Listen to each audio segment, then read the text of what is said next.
folks keep the land, folks. Why are we here? Stop the war! Why are we here? Stop the war! Why are we here? Stop the war!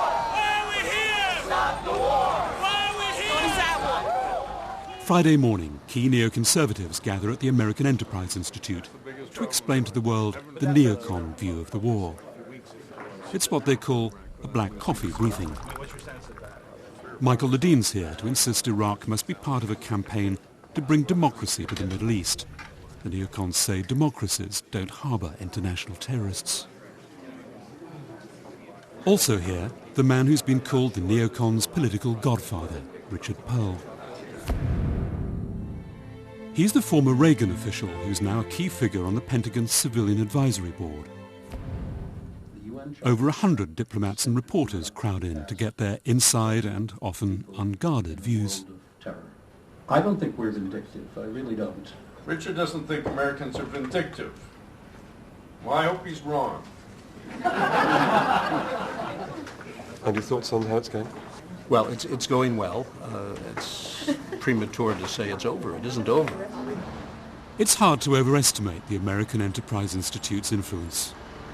Ladies and gentlemen, the President of the United States. It's helped give George Bush's administration its current ideology.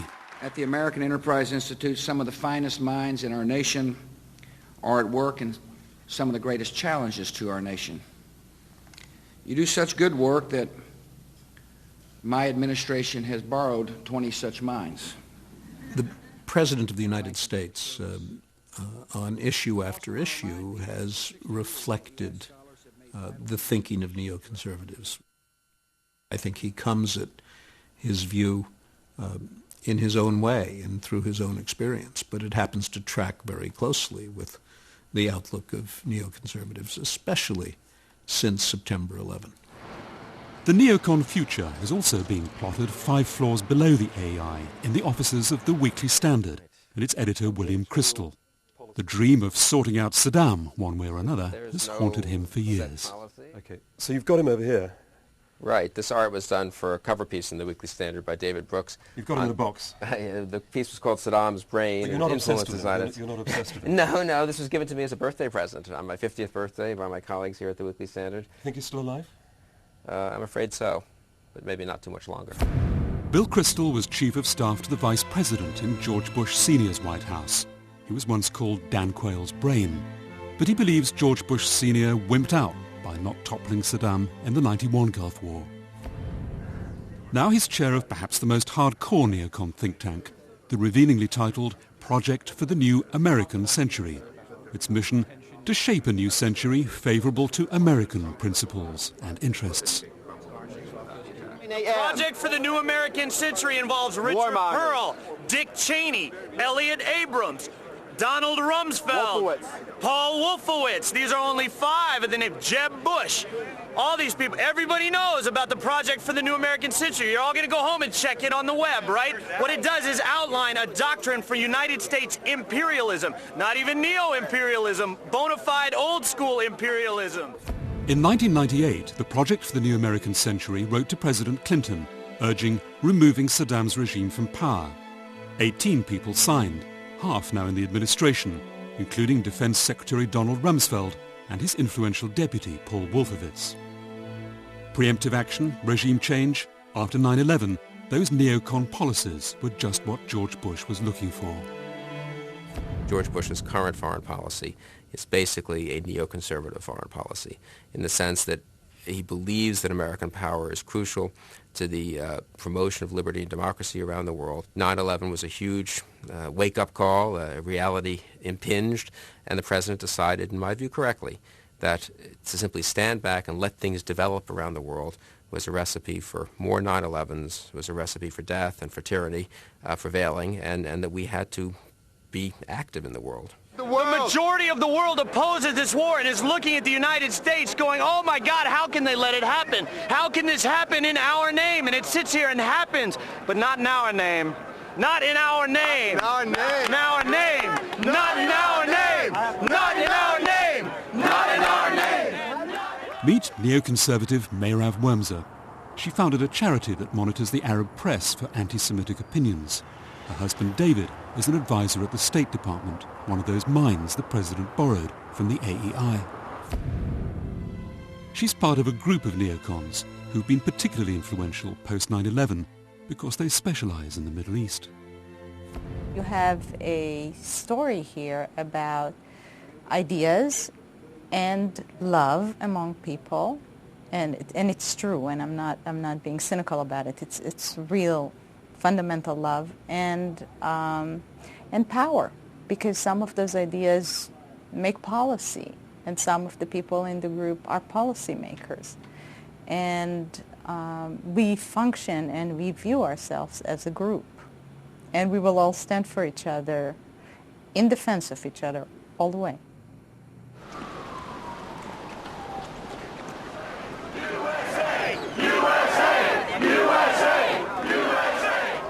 The people that are protesting against the war in Iraq, they really don't know what they're talking about. First Sunday of the war, and America's pro-war majority makes its voice heard. They are in my country, liberating it inch by inch, and I am very thankful to them for this. It's also a day for reflection.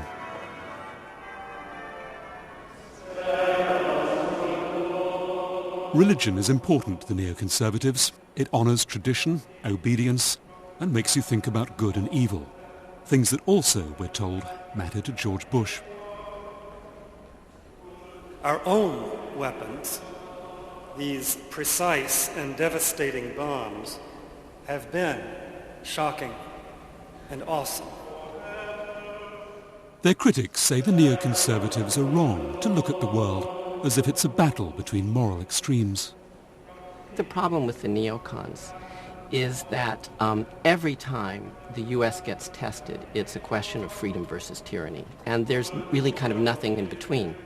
And of course, it never exactly turns out that way because the world is a lot more complicated. But the neoconservative hawks say history shows there really is good and evil, especially the history of Europe in the last century. The appeasement of Nazi Germany that led to the Holocaust hovers over their view of the world and its dark possibilities. For those of us who are involved in foreign and defense policy today, my generation, the defining moment of our history was certainly the Holocaust. It was the destruction, the genocide of a whole people. And it was the failure to respond in a timely fashion to a threat that was clearly gathering. We don't want that to happen again. When we have the ability to stop totalitarian regimes, we should do so, because when we fail to do so, the results are catastrophic. 20th century Europe said never again, then failed to save the Muslims of Bosnia. It was American power, the neocons like to say, that finally ended the Balkan horror. The failure to deal with Bosnia decisively and early was a defining moment for a lot of neoconservatives and some others as well. Nobody was prepared to take serious action in Bosnia until we did. The fact is that the world tends to look the other way, and we don't.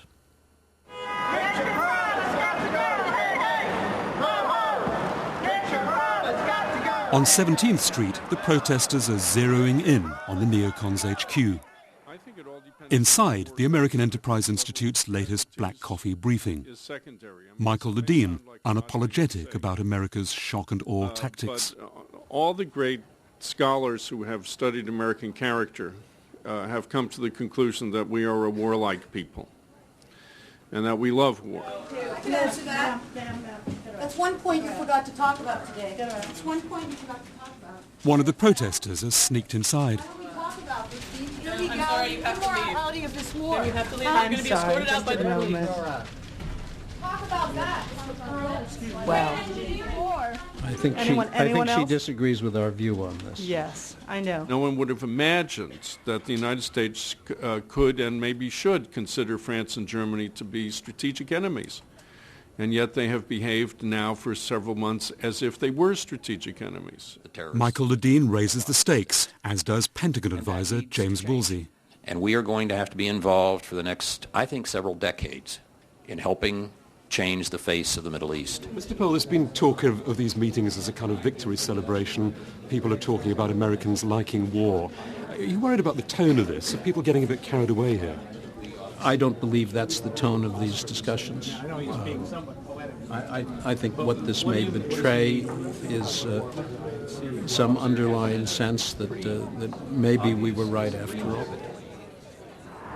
By now, we'd picked up a recurrent theme of insider talk in Washington. Some leading neocons, people whisper, are strongly pro-Zionist and want to topple regimes in the Middle East to help Israel as well as the US. In Washington, this is a highly sensitive issue. One to take to Jim Loeb, Hi, Jim. veteran neocon watcher and long-standing opponent of anti-Semitism.